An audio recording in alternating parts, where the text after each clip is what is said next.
Hello, Council Bluffs Area Chamber of Commerce members. This is Drew Kamp, President and CEO of the Council Bluffs Area Chamber of Commerce.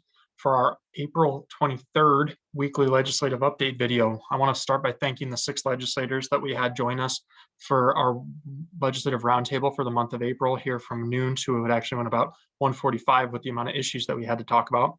But I want to thank Senator Dawson, Senator Shipley, Representative Jacobson, Representative Segrist, and Representative McConkey for all joining us.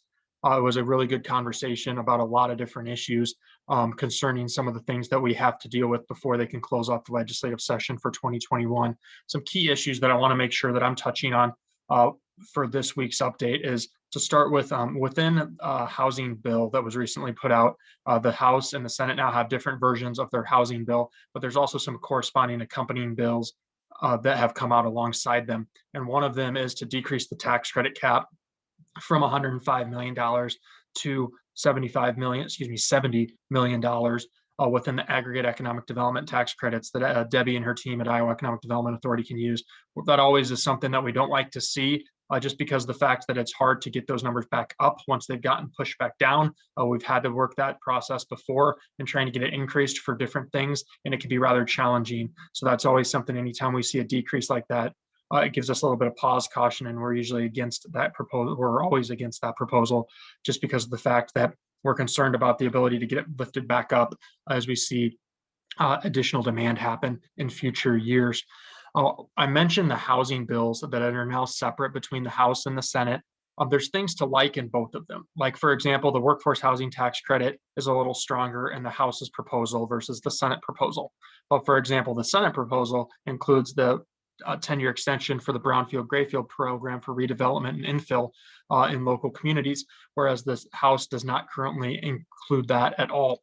But one thing the Senate also does within their bill is they also add an increase from $3 million to $5.5 million for the housing trust fund caps that provide some more flexibilities for those who use housing trust funds. That's also something obviously of interest. There's a downtown housing fund as well set up within the Senate's version as well. They also include things like the triggers, which are from the 2018 tax reform package with regards to income tax, that'll really buy down our number of brackets on personal income tax and get it down to 4, and also decrease our total personal income tax to 6.7%, which is lower than even, say, Nebraska right across the river. So that's something that's very important. And also, there's also correspondingly within the Senate housing bill, manufacturing 4.0, which is something that's a priority for Debbie and her team to really push that forward and make sure we're providing the assistance needed to the manufacturers throughout the state to really make sure they're meeting the needs of the tech and future economy.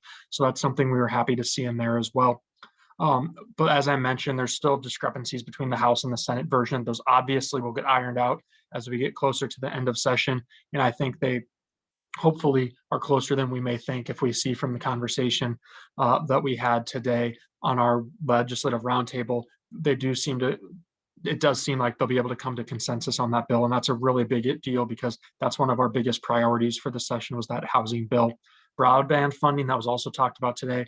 It's something that we are now seeing agreement between the two chambers on for $100 million. That's really important because that's a huge issue. They estimate the total cost for broadband expansion in areas of need throughout the state is about $800 to $900 million. So this $100 million is a good first step. And then there's also the potential use of one-time funds from federal dollars to put towards that as well. We will have to wait and see what happens in that regard, but we are happy to see the strong support behind broadband funding. The mental health omnibus bill, that's one we continue to monitor. We're very much supportive of putting additional support and funding behind the mental health system throughout the state of Iowa. We do also want to make sure that we're including, to the best we can, the children's mental health system as well. That's something that's been brought up by a lot of our partners, especially in the nonprofit sector, to really make sure that issue is being addressed, because it was created, and we need to make sure that there's sustainable funding for that as well on the regional system. But one thing that we've talked about before within that the Senate version of the mental health redesign or omnibus bill is also that it includes the property tax backfill. And that's something we're very much against. We've always stood with our partners at school districts, counties, and cities to really say that that's not something we're for. We really do think if you take away about $4 million here locally and taxing and property tax dollars through that backfill, whether that's combined from the city, county, and school districts, that's something where you're going to have to see a realignment, whether it's services or property tax rates. And that's not necessarily something we're in favor of seeing.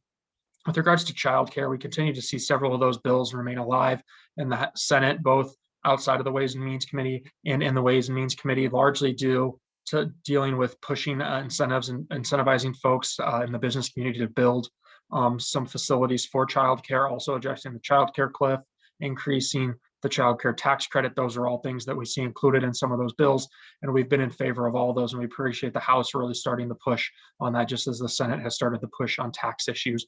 With regards to medical malpractice, we heard today that they're probably 5 votes or so short to be able to move that bill forward. That's why it's set on the House debate calendar for so long. They don't have the votes. That's also the case with construction manager at risk. And it isn't necessarily 5 votes off, but that's something that we also know that they don't quite have the votes for yet. So we haven't seen it move forward.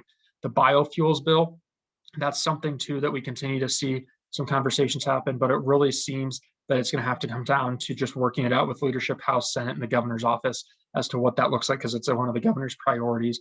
We also are waiting to get some clarity on one-time funding for schools. That was something that had been talked about a couple of weeks and a month ago or so, but then the federal dollars came in, and now there's some uncertainty around what that funding will look like. So that is an issue we want to continue to make sure we monitor as we stand with our partners in the school districts throughout our area. With that, I will close out this week's legislative update. We thank you very much for watching. Again, we also thank you if you participated in the legislative roundtable. We had some good attendance and some really good discussion. So I thank the attendees, the sponsors for that, as well as the legislators. We're very, very fortunate to have the engagement we have with our legislators, as well as attendees and chamber members who continue to support our public policy programming. So with that, I will end the update, and I just hope you all have a very nice weekend. Thank you.